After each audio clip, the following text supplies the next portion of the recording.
En septembre 2022, nous sommes partis avec Michael Chambru, Raphaël Lakello et les étudiants en Master 2 Communication et Culture Scientifique de l'Université Grenoble-Alpes en Maurienne.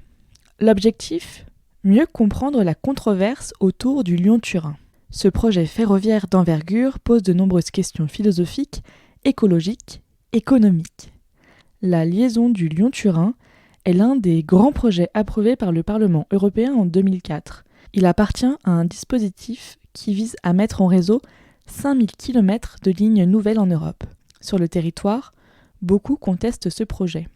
Au retour de cette aventure, les étudiants ont réalisé 5 épisodes de podcast, dont 4 vous sont présentés cette semaine dans le camp de base. Bonne écoute!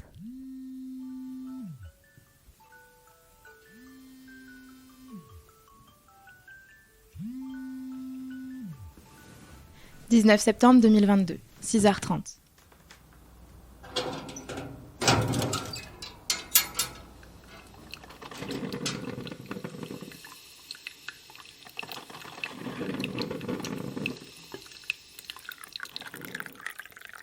Nous sommes 18 étudiants grenoblois en master de communication scientifique à partir pour une semaine d'enquête sur le terrain.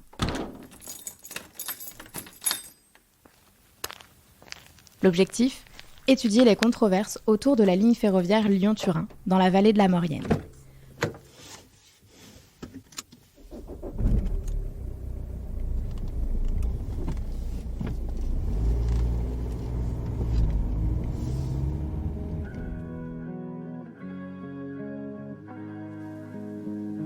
Bonjour et bienvenue dans le premier épisode de Sur les rails de la controverse, le podcast qui met en discussion la controverse du projet Lyon-Turin.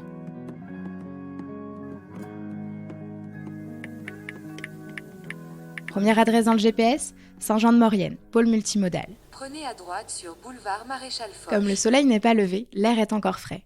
Rapidement, on se retrouve dans le brouillard matinal. À l'instar d'une pièce de théâtre, ce rideau blanc marque le changement de décor, révélant un panorama à couper le souffle. Les flamboisés des montagnes contrastent avec leurs sommets rocheux, déjà ensoleillés. L'Arc, la rivière qui a façonné la Maurienne, serpente au fond de la vallée, surplombée par la route et surtout par la voie ferrée.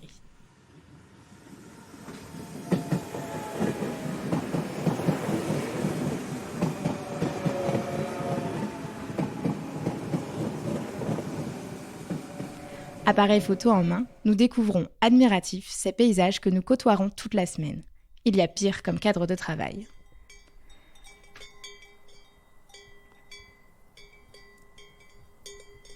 Située au cœur des Alpes entre la Tarentaise et les Écrins, la vallée de la Maurienne est, en plus d'être un territoire pastoral et touristique, un lieu de passage transfrontalier entre France et Italie depuis des décennies.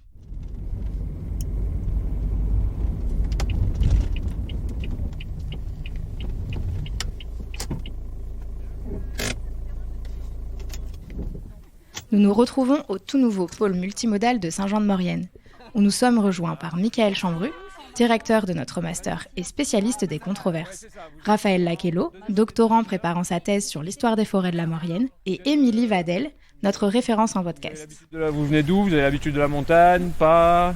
Vous découvrez ? Non, pas trop, non. C'est le cadre idéal pour l'ultime briefing avant de nous lancer dans cette semaine intense.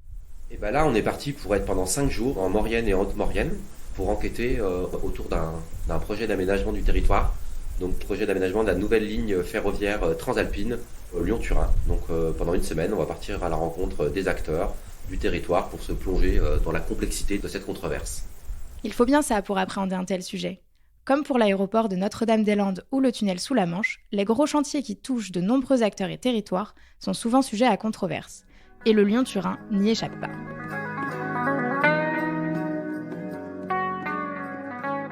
Il faut bien savoir que dans le champ des sciences humaines et sociales, des SHS, il y a plein de façons, il y a plein de débats théoriques sur comment l'aborder. Là, l'idée, en tout cas, nous, que de la façon dont on l'a saisi du coup, dans cette semaine sur le terrain, en fait, il y a une question. Donc là, en l'occurrence, une nouvelle ligne ferroviaire transalpine qui suscite des débats, des polémiques, des discussions, des conflits sur un territoire et dans lequel se mêlent des arguments scientifiques, des arguments techniques, des arguments politiques, des arguments économiques. Le but, là, nous, ça va être justement d'arriver un peu à à saisir cette complexité de façon non caricaturale pour se plonger dedans et essayer de regarder qu'est-ce qui fait, quels sont parfois les enjeux au-delà des positions affirmées des acteurs. Et c'est un peu la spécificité aussi de ce travail qu'on mène ensemble, c'est de s'intéresser aux controverses par le prisme du territoire. Donc entrer par le territoire, dans le territoire et sur le territoire.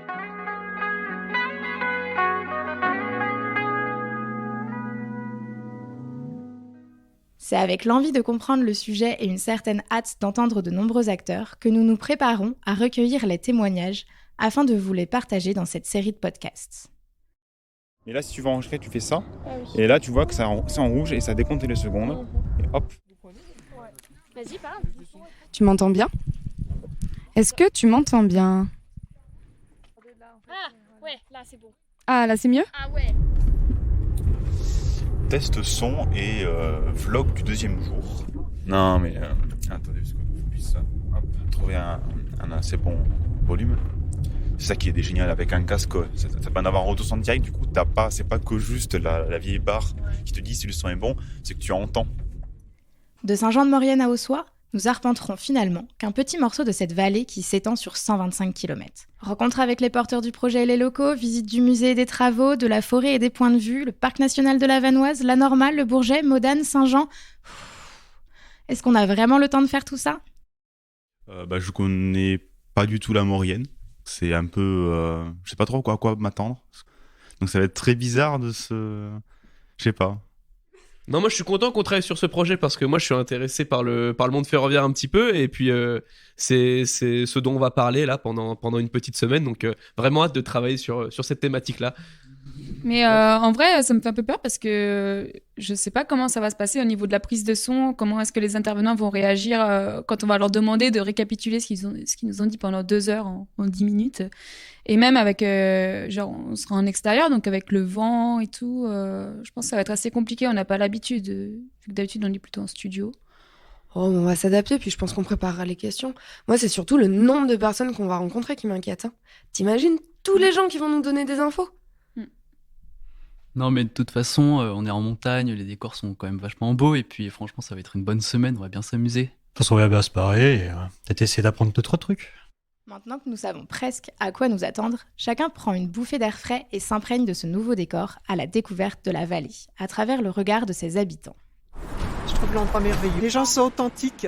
La vie de la Maurienne, c'est quand même aussi profiter de la nature et aller faire des randonnées. Il y a beaucoup de refuges, donc c'est un bon endroit pour profiter de la nature si on aime randonner, les sports d'hiver et les bons produits.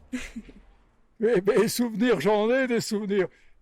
À Modane, quand on dit la maison penchée, elle était vers les terrains de mon père, l'entrée du tunnel, là, où il y a la station maintenant. C'était mon père, ils ont mis tous les remblais quand le tunnel a sauté. La maison, elle a été bougée, elle a été tournée. C'est la maison penchée maintenant, c'est ça, c'est Modane. C'est une vallée qui est dynamique grâce au tourisme, qui est très belle par ses montagnes et son cadre naturel. Et aussi qui se développe du coup avec le projet Lyon-Turin qui va arriver.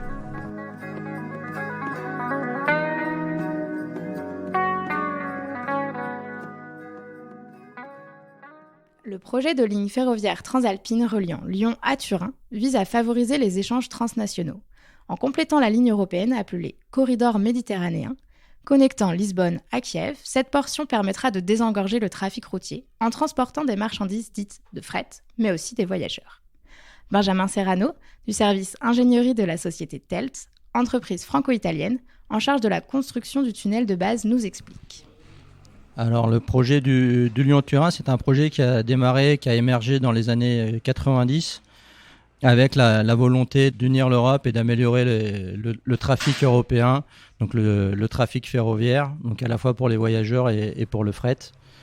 Donc la première partie a surtout concerné les études de faisabilité. Donc il y a eu pendant plusieurs décennies des études qui ont été faites, des études de reconnaissance, pour approfondir, pour affiner le projet, jusqu'à aboutir à la création de TELT en 2015 et lancer les marchés de travaux de construction.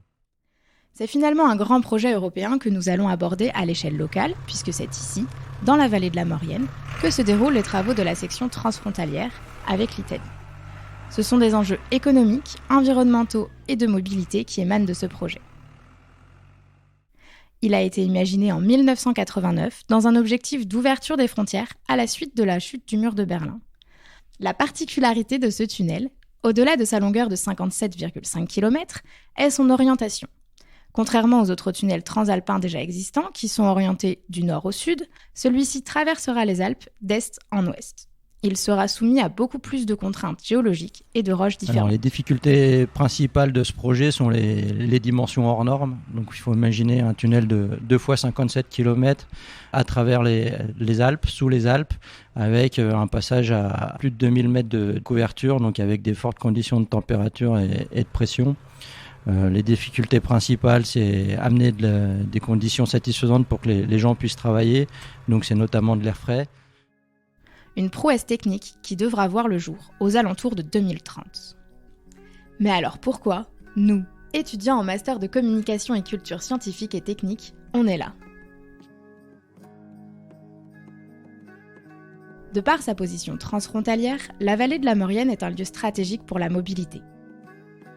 Mais est-ce que ça a toujours été le cas? Retrouvez-nous dans les prochains épisodes de notre podcast sur les rails de la controverse, enquête sur le Lyon-Turin.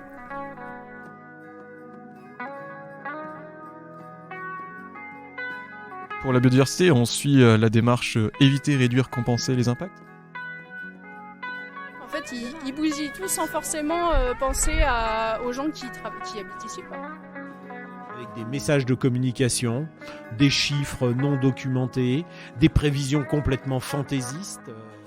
En fait, sur le terrain, dans les territoires, c'est jamais ou blanc ou noir. Il y a des choses qui se construisent et sur le temps long, les trajectoires. Communication, et là on passe une semaine en Maurienne pour travailler sur le Lyon-Turin, et on voulait récolter rapidement la vie des... Les voyages, ça forme la jeunesse. C'est ça la question.